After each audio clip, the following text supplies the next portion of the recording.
Haleluya, kembali lagi di segmen seri pengajaran Alkitab. Ini adalah sesi yang kedua dari Spaza, seri pengajaran Alkitab tentang akhir zaman. Kali ini kita akan membahas perbedaan antara ramalan dan nubuatan. Dalam hal ini, nubuatan dimengerti sebagai ucapan kenabian yang telah tertulis dalam Alkitab. Apa perbedaannya? Sebelumnya, mari kita samakan pengertian terlebih dahulu.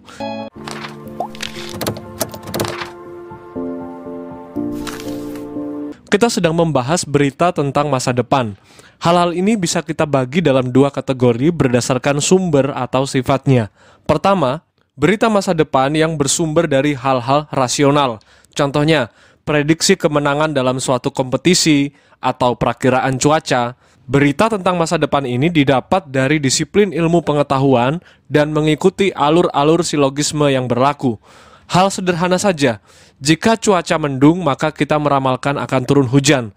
Jika hujan tak kunjung berhenti, maka kita akan meramalkan akan datang banjir. Berita tentang masa depan dalam kategori yang pertama ini bisa kita ketahui dengan melakukan penalaran-penalaran yang logis atau mengikuti hukum keilmuan yang berlaku. Kedua, berita masa depan yang bersumber dari hal-hal suprarasional, melampaui akal, melampaui bidang ilmu pengetahuan, karena sifatnya mistik, tidak bisa dikonsepsikan dan tidak mengikuti alur nalar seperti pada kategori yang pertama. Pada kategori yang kedua ini, berita tentang masa depan dibagi jadi dua bentuk. Berasal dari Roh Kudus atau pribadi Allah itu sendiri yang kita sebut sebagai nubuatan, dan berasal dari iblis atau terkaan manusia yang kita sebut sebagai ramalan. Pembahasan Spaza pada sesi yang kedua ini berfokus pada berita tentang masa depan dalam kategori yang kedua, di mana kita perlu membedakan dan mengetahui batasan-batasan antara nubuatan dari Allah dan ramalan dari roh jahat atau manusia.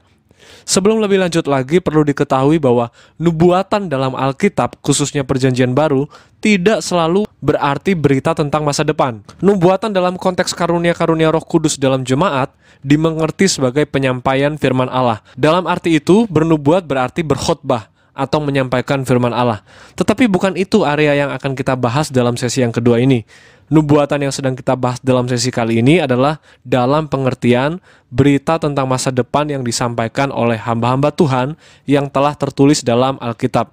Jadi dasarnya jelas, patokan kita adalah Alkitab. Nubuatan di sini sedang membahas mengenai apa yang sudah tertulis di dalam Alkitab. Lalu apa saja perbedaan antara ramalan dan nubuatan? Yang pertama, dilihat dari jangkauannya. Ramalan hanya terbatas pada menunjukkan sesuatu yang ada dalam lingkup waktu yang fana ini. Di dalam Yesaya 44 ayat 25, Tuhan semesta alam meniadakan ramalan-ramalan manusia dengan menyatakan kewibawaannya tentang keberadaannya jauh sebelum dunia terbentuk. Hal ini juga bisa berarti bahwa ramalan-ramalan manusia dipandang remeh oleh Tuhan sebagai sesuatu yang hanya terjadi dalam konteks setelah penciptaan atau ruang waktu yang fana, sedangkan Tuhan telah dan selalu ada sebelum penciptaan langit dan bumi. Itu artinya jangkauan ramalan tidak akan pernah melampaui batas waktu yang fana dan mencapai kekekalan Allah. Sedangkan jangkauan nubuatan menunjuk pada sesuatu yang bahkan melampaui waktu yang fana ini, yaitu menembus sampai pada kekekalan.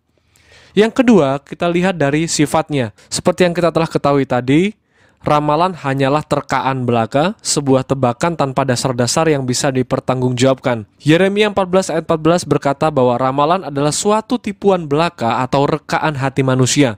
Ramalan juga dimengerti sebagai suatu prediksi melalui ilmu pengetahuan manusia yang terbatas. Sementara nubuatan bersifat pasti terjadi, karena nubuatan bukan terkaan atau prediksi. Itu sebabnya sebaiknya kita tidak boleh menyamakan antara nubuatan dengan ramalan. Yang ketiga, jika kita tinjau dari asalnya. Dari mana ramalan itu berasal? Selain dari hanya terkaan manusia belaka, Alkitab mengkonfirmasi bahwa di balik suatu ramalan ada roh peramal atau yang Alkitab LAI terjemahan baru tulis sebagai arwah. Di dalam Imamat pasal 20 ayat yang ke-6. Secara teologis, kita tidak boleh memahami arwah sebagai roh dari orang yang telah mati. Arwah atau dalam bahasa Ibrani disebut sebagai yid oni bukanlah roh dari leluhur kita yang telah meninggal yang mampu memberitahu kita akan apa yang harus kita lakukan. Arwah adalah roh-roh jahat.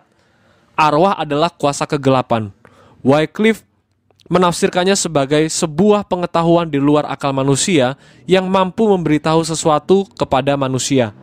Imamat 20 ayat 27 menuliskan bahwa peramal-peramal tersebut dirasuk oleh roh-roh jahat untuk memberitahukan sesuatu di masa yang akan datang.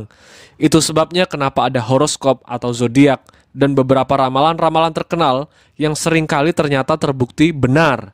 Kenapa itu bisa terjadi? Efesus 6 ayat 12 menyatakan bahwa dunia ini atau waktu yang fana ini memang dikuasai oleh iblis atau roh jahat. Mereka tahu akan semua yang terjadi di area kekuasaan mereka, yaitu aion yang jahat ini atau waktu yang jahat ini. Iblis bisa menunjukkan apapun yang terjadi selama itu ada di ruang waktu yang fana ini. Tetapi ingat, iblis tidak bisa memberitahu manusia akan hal-hal yang kekal. Iblis tidak mampu menunjukkan sesuatu melampaui ruang waktu yang fana ini. Itulah ramalan yang berasal dari si jahat. Lalu bagaimana dengan nubuatan? 2 Petrus 1 ayat 21 memberitahu kepada kita bahwa nubuatan berasal dari ilham Roh Kudus atau pribadi Allah itu sendiri. Allah yang melampaui batas-batas waktu yang fana. Allah yang berdaulat atas segalanya. Allah yang berada di dalam kekekalan. Seperti dalam Daniel 2 ayat 28, nubuatan berasal dari Allah yang berada di dalam kekekalannya, masuk dalam ruang waktu yang fana ini melalui hamba Tuhan pilihannya untuk memberitakan hal-hal yang pasti terjadi di masa yang akan datang. Kemudian yang keempat, jika kita lihat dari motifnya. Motif dari adanya ramalan-ramalan ialah untuk memuaskan hati manusia. Memang, beberapa hal yang diramalkan terkadang terjadi, tapi ingat, hal itu dilakukan iblis untuk menjebak manusia dari melihat dan memikirkan sesuatu yang sesungguhnya, yaitu kekekalan atau rencana Tuhan. Meramalkan nasib hidup adalah sebuah tawaran yang menggiurkan ketika kita tahu apa yang akan terjadi dalam hidup kita ke depannya. Itu sebabnya, melalui ramalan, iblis membuat manusia sibuk dengan hal-hal yang fana. Ramalan mengarahkan manusia pada kesenangan duniawi dan pengejaran akan hal-hal yang tidak abadi, karir, asmara, rumah tangga, kesehatan, dan sebagainya. Seperti yang kita lihat di horoskop atau zodiak-zodiak. Tipuan iblis ini ada untuk membuat manusia menyukai melihat hal-hal yang sementara dan tidak memikirkan sesuatu yang kekal. Melalui ramalan, manusia diajarkan untuk memprioritaskan waktu yang jahat ini dan hidup untuknya, ketimbang memikirkan kekekalan dan hidup untuk Allah. Dari sinilah kita bisa bedakan manakah nubuatan yang asli, nubuat dari Roh Kudus, dan manakah nubuatan yang palsu. Nubuat palsu sama dengan ramalan. Sekalipun disampaikan dalam suasana yang rohani, di gereja misalnya, dalam khotbah, namun kita bisa lihat motifnya dan kita bisa bedakan apakah itu dari Allah atau itu hanya dari manusia. Jika kita mengikuti ini dari awal, kita segera tahu membedakannya. Nubuat palsu disampaikan oleh oknum-oknum pendeta untuk memuaskan telinga manusia. Hal ini tidak hanya kita jumpai di masa setelah kenaikan Yesus Kristus ke sorga. Pasalnya, kepalsuan nubuatan ini sudah ada sejak zaman Perjanjian Lama. Kita bisa lihat dalam Yeremia 5 ayat 31 dan Yeremia 14 ayat 14. Motifnya sudah jelas, meninabobokan umat Tuhan dari keberdosaan mereka sehingga mereka tidak menyadari telah hidup dalam jalan yang salah. Yehezkiel 13 ayat 10 dan 16 menyatakannya, nubuatan palsu sama dengan ramalan. Hal itu diberitakan hanya untuk menyenangkan hati manusia, memuaskan manusia.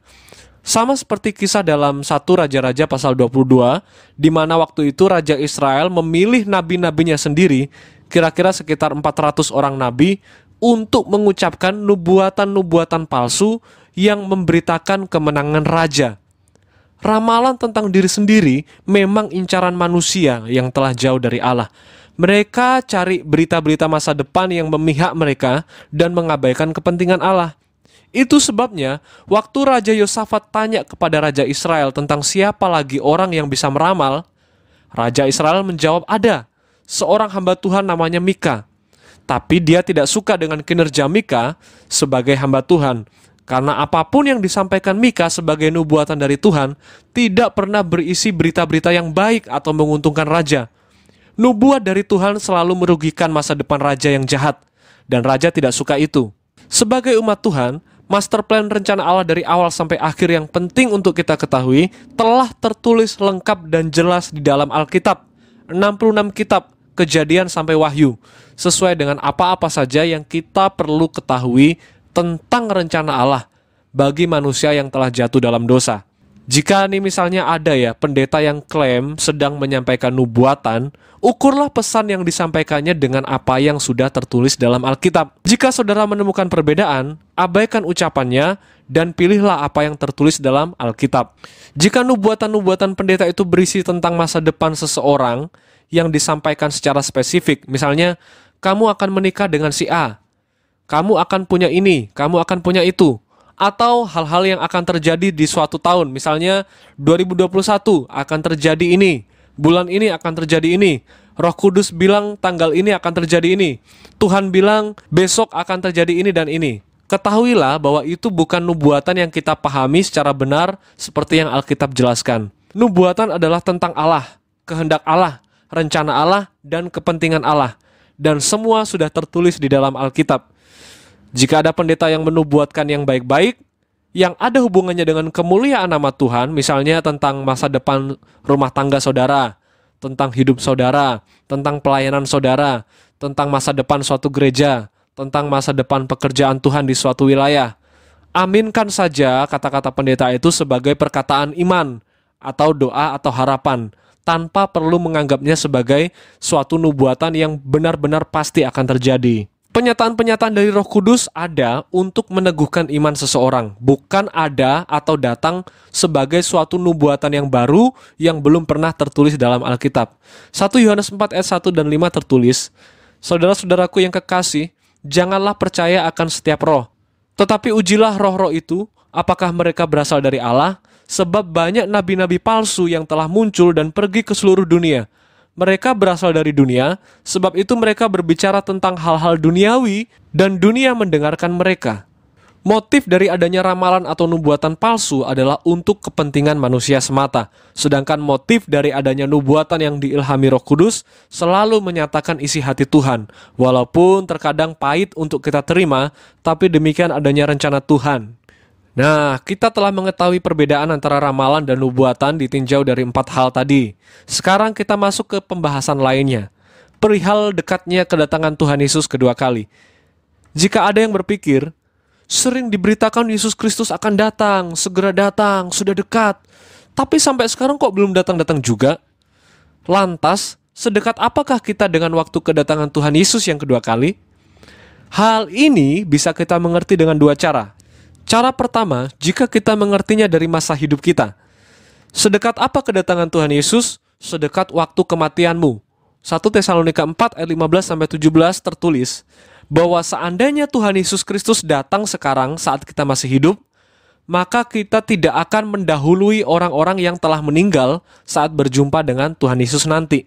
Karena yang terjadi adalah bahwa yang meninggal akan lebih dulu dibangkitkan untuk bertemu dengan Kristus. Di hari kedatangan Kristus yang kedua kali, barulah kita yang masih hidup yang akan mengalami pengubahan tubuh. Itu artinya, meninggal itu seperti shortcut yang mengantar kita langsung pada hari di mana Tuhan Yesus Kristus datang kedua kali. Sebab, tentu ketika kita meninggal, kita tidak akan mengalami rasa menanti yang lama seperti yang dialami oleh mereka yang masih hidup dalam menantikan kedatangan Kristus. Kemudian cara yang kedua, kita bisa memahaminya dari perkataan Tuhan Yesus, kita bisa memahaminya dari perkataan rasul-rasul, dan apa yang tertulis dalam kitab Wahyu. Dan pada poin yang ketiga inilah, kita akan mempelajari untuk sesi-sesi berikutnya, sedekat apa waktu kedatangan Tuhan Yesus dilihat dari nubuatan yang telah tertulis di dalam Alkitab, khususnya kitab Wahyu. Saat kita belajar kitab Wahyu, sebagian orang akan berkata dalam hatinya, bukannya pelajaran akhir zaman itu disampaikan hanya untuk nakut-nakuti orang aja. Mending gak usah deh dengerin nubuatan tentang akhir zaman. Hidup biasa aja, gak perlu tahu apa itu isi kitab Wahyu. Nah, jika ada yang punya pikiran demikian, mengajarkan akhir zaman adalah sama dengan menakut-nakuti seseorang, maka dia tidak tahu akan adanya 7 ucapan bahagia yang tertulis dalam kitab Wahyu. Memang, inti dari berita yang ada dalam kitab Wahyu adalah penghukuman Allah atas dunia dan penghakiman Allah atas manusia. Namun, sementara narasi itu disampaikan, Allah telah menaruh 7 ucapan bahagia bagi umat Tuhan. 7 ucapan berkat itu bisa kita jumpai sepanjang penulisan kitab Wahyu. Mulai dari Wahyu pasal paling awal, pasal 1, sampai Wahyu pasal paling terakhir, yaitu pasal 22. 7 ucapan berkat itu adalah: berbahagialah yang membaca, mendengar, dan menuruti. Berbahagialah yang mati di dalam Tuhan. Berbahagialah yang berjaga-jaga. Berbahagialah yang diundang ke perjamuan kawin anak domba. Berbahagialah yang dapat bagian dalam kebangkitan pertama. Berbahagialah yang menuruti perkataan nubuatan ini. Dan berbahagialah yang membasuh jubahnya. Saudara, kitab Wahyu ditulis bagi umat Tuhan bukan supaya umat Tuhan takut akan peristiwa-peristiwa mengerikan yang akan terjadi di masa yang akan datang, tapi sebaliknya supaya umat Tuhan tahu betapa adilnya Tuhan atas dunia yang jahat ini dan betapa baiknya Tuhan bagi kita yang telah ditebus oleh darah Yesus Kristus, yang dengan demikian akan membuat kita semakin berharap supaya Tuhan Yesus Kristus segera datang. Haleluya.